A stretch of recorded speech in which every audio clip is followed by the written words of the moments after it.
साहब श्री दीदी माँ को मेरा प्रणाम है। आप सभी को मेरा प्रणाम है।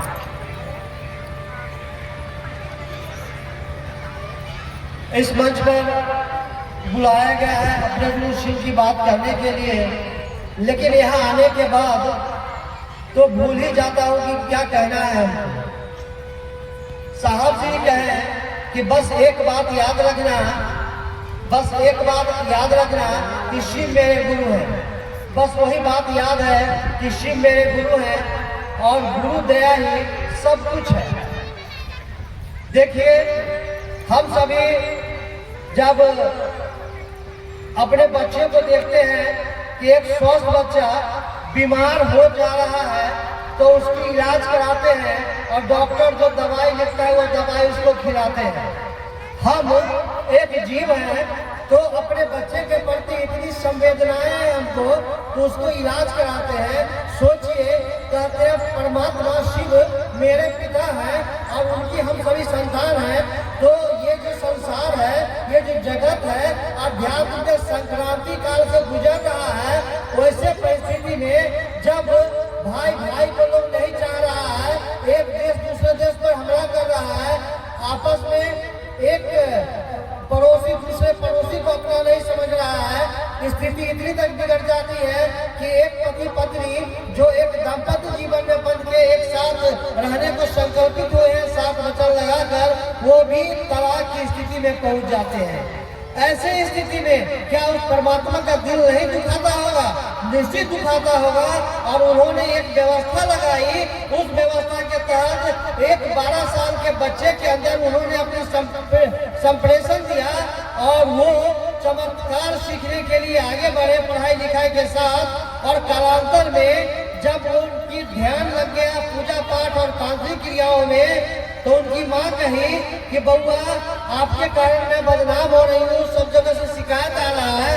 तो उन्होंने कहा कि माँ, लोग कहते हैं कि जो कुछ होता है परमात्मा की दया से होता है, उनके आशीर्वाद से होता है। लोग को बच्चे होते हैं तो कहते कहाँ से आया?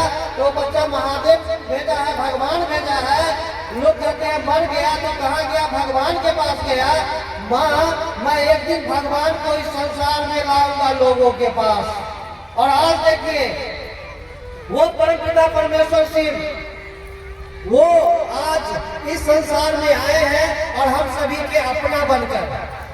जिस परमात्मा की पूजा करने के लिए हम सभी चाहते हैं, थोड़ा सा घर में एक पूजा होता है, यदि कोई बच्चा कोई प्रसाद जूठा कर देता है तो कहा जाता है उसको 2 थप्पड़ मारो और रुला दो, नहीं तो पाप लगेगा। यानी पूजा भी हम सभी विभिन्न देवी देवताओं को डर कर करते थे। लेकिन साहब श्री एक ऐसी व्यवस्था बताए उस परमात्मा से सीधा मेरा संपर्क हो जाता है और उनसे जो चाहते हैं सब कुछ मिलता है। लेकिन उसके मिलने के लिए कुछ व्यवस्थाएं हैं, जिस व्यवस्थाओं को हम सभी को पूरा करना होगा। देवों के देव महादेव की तो हम सभी पूजा करते ही हैं, परमात्मा शिव की पूजा करते हैं, सैकड़ों किलोमीटर की पैदल यात्रा करके उनको जल चढ़ाते हैं, पूजा पाठ करते हैं, धक्का खाते हैं, पैर में छाले पड़ जाते हैं, लेकिन जाते हैं देवघर में जल चढ़ाने के लिए। वही बाबा, वही शिव जगत गुरु भी है, जो हम सभी को पता नहीं था। किसी को पता था क्या साहब श्री से पहले कि शिव गुरु है? नहीं पता था। लेकिन आज साहब श्री हम लोग को बताए हैं कि जो शास्त्रों में कहता है कि शिव जगत गुरु है, उस कैद से छुटकारा दिलाए हैं। कौन? तो साहब श्री और हम लोग के बीच लाए हैं कि शिव को अपना गुरु बनाएंगे। देखिए, हम सभी सौभाग्यशाली हैं, अपने सौभाग्य को और अधिक ऊर्जावान बनाइए और साहब जी जो कहे वो कीजिए। क्या कह रहे हैं कि शिव को अपना गुरु बनाओ, शिव को अपना गुरु बनाओ और 3 सूत्र का पालन करो। पहला सूत्र क्या है? थोड़ा बातचीत कीजिए, बस 10 मिनट में मैं विराम दूंगा अपनी चर्चा को। पहला सूत्र क्या है? दया मांगना। याद रखिएगा, अभी थोड़ी शिकायत आप लोगों की हुई है कि दया भी नहीं मांगते हैं ठीक से। पहला सूत्र है दया मांगना। कैसे दया मांगना है? हे शिव, आप मेरे गुरु हैं, मैं आपका शिष्य हूँ, आप उस पर दया कर दीजिए। बस यही मुझ संवाद करना है। क्या इसमें कोई रॉकेट साइंस थोड़ी है? हमारे आर्टिस्ट भैया कहते हैं इसमें कोई रॉकेट साइंस नहीं नहीं है, बस अपने गुरु शिव से, अपने शिव को अपना गुरु बनाया है ना, तो अपने गुरु शिव से दया मांगना है। दूसरा में क्या करना है, अपने गुरु शिव की बातें लोगों से करना है कि भैया दीदी मैंने शिव को गुरु माना है, आप भी शिव को गुरु मानिए।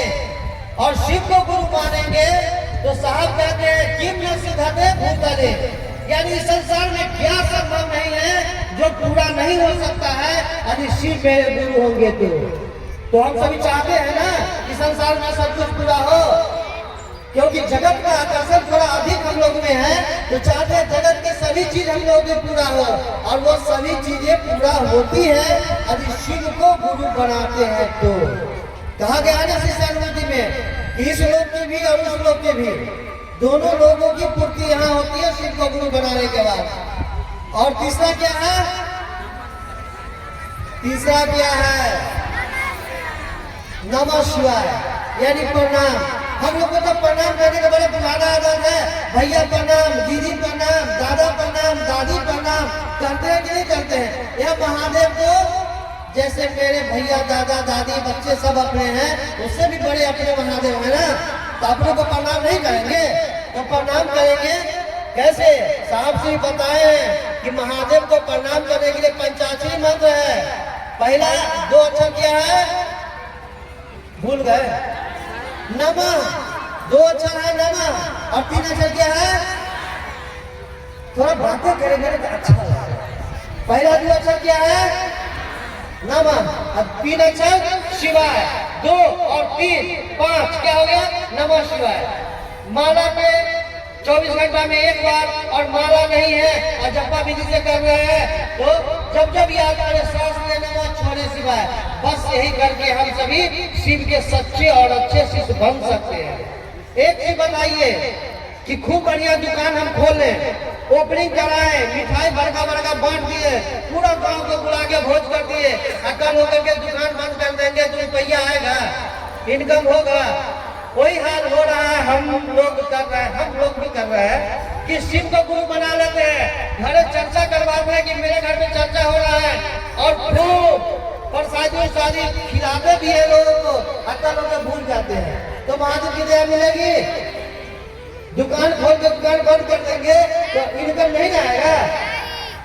तो महादेव गुरु की चर्चा करवा के घरे बैठ जाएंगे, महादेव से दया नहीं मांगेंगे, लोगों से शिव की बात नहीं करेंगे, नमन नहीं करेंगे तो दया मिलेगा।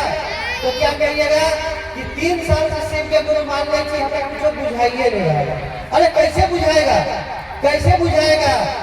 आप भात बनाने के लिए अगर चूल्हा पर चढ़ा दिए तसला, जो कुछ आप कहते हो, आंच नहीं लगाइएगा तो भात बनेगा नहीं बनेगा।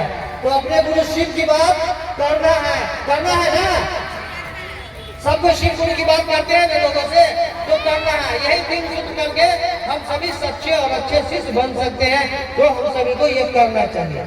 अब आइए एक और बात बताता हूँ, मैं बताया हूँ ना साहब जी कहे किम न सिद्धते भूतले, एक जागतिक बात में बताता हूँ। हुआ क्या, बड़ी शॉर्टकट में चल रहा हूँ क्योंकि दीदी को सुनना है कि मेरी बेटी का शादी नहीं हो रहा है। देखिए जागतिक परेशानी भी महादेव दूर करते हैं, लेकिन उनका काम कीजिएगा तो जब तक पलक नहीं लगाइएगा ना, सॉकेट में पंखा नहीं चलेगा न बॉल करेगा, तो पलक लगाइए सॉकेट में, जो चाहते हवा देना इसी तरह का सब चलेगा। तो महादेव की बात करते रहिए, तीनों करते रहिए। और मैं बता रहा था कि मेरी बेटी की शादी बड़ी हो गई थी, समय बीतता जा रहा था, हो नहीं रहा था। मैं जाता था ना तो दीदी बरखा को कहता था कि दीदी से बड़ा आत्मीयता से बातचीत होती है, तो कहा कि दीदी देखिए ना नहीं हो रहा है, क्या कहेंगे जी हमको पता है, तो देखिए ना महादेव है ना, गुरु है ना, कोई ना कोई उपाय लग जाएगा, हो जाएगा। और यही बात होती थी, मैं चला आता था, प्रयास करता था, बहुत रुपया मांगता था, फिर मेरा रुपया था नहीं, क्या करे नहीं करे समझ में नहीं आता। मेरी बेटी शिक्षा भी बहुत ऊंचा प्राप्त करनी थी, पीजी के बाद डॉक्टरेट कर रही थी साइकोलॉजी से, और नहीं हो रहा था। तो मैं फिर गया, एक बार मुझको याद आया कि उपवन में जाकर साहब को कहेंगे, मेरा अपना मन करता है कि साहब वहाँ है, वहाँ मेरी बात सुनते हैं, ऐसे सब जगह साहब है, यहाँ भी साहब दीदी है, लेकिन मेरा अपना मन था कि उपवन जाके कहेंगे। वहाँ मैं गया और वहाँ जाकर के एक बात मुझको याद आया इधर कि साहब एक बार सहार घाट की धरती पे आए थे थे तो कहे कि महादेव नहीं सुनते हैं ना, तो आप वो संवाद हमको कहिए, मैं आपकी संवाद को महादेव तक पहुंचाऊंगा। तो मैं क्या किया कि नहीं एकदम सही बात है, आप साहब को जाके कहूंगा, हमको तो अपना भरोसा था, साहब वहाँ बैठे थे वो मेरी बात सुनेंगे। वहाँ गया ना तो चर्चा उर्चा सुन लिया, दीदी से बातचीत कर दिए, हम भूल गए। चले ट्रेन में याद आया, अरे साहब तो हमें नहीं की ये बात। फिर 1 महीने के बाद गए तो वहाँ पर बैठ करके और महादेव का तस्वीर लगा हुआ, साहब जी का तस्वीर लगा हुआ है, महादेव के महादेव मेरी बेटी का शादी नहीं होगा तो ठीक है, लोग ना कहेंगे कि का काम करता है इसकी बेटी का शादी नहीं हो रहा है। और यही सब कह के मैं चला आया, फिर साहब को कहना भूल गया। ट्रेन में आया फिर याद पड़ा कि साहब को नहीं कहे, फिर गए 1 महीने के बाद साहब के पास। अब इस बार तो है ना खूब बढ़िया से याद करके गए थे, इस बार साहब से झगड़ा करना गए। वहाँ पहुँचने के बाद साहब को कहे, साहब इस बार याद पक्का करके आया हूँ कि मेरी बेटी की शादी होना है, कैसे होगा नहीं होगा आप जानिए, हमको इससे कोई मतलब नहीं है, होगा तो बहुत बढ़िया, नहीं तो आपका नाम बदनाम होगा, हमको क्या, हम तो आपका बताया हुआ काम करते हैं। ये कह के आ गए। मात्र 2 से 3 दिन के बाद एक भाई है, जानते होइएगा उनको, कटिहार के अजय अग्रवाल, वो हमको फोन करते हैं, भैया आपकी बेटी का शादी हुआ।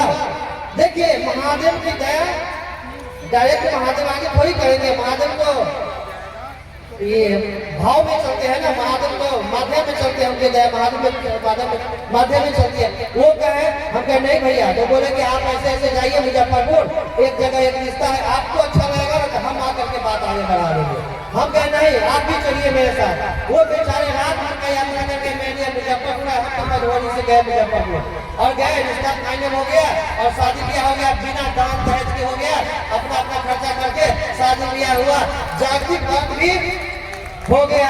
कहने का मतलब है कि मेरी समस्याओं का समाधान महादेव किए और महादेव का काम हम लोग करेंगे, तब ऐसे नहीं हो सकता है। समय का सूचना आ गया, समाप्त हो गया, इसलिए आप सभी को मेरा प्रणाम। बस इतना याद रखिएगा, साहब कहते हैं ना, भूल गया सब कुछ, याद नहीं अब कुछ, बस एक बात न भूली, जूली आई लव यू, यानी हे शिव गुरु आई लव यू।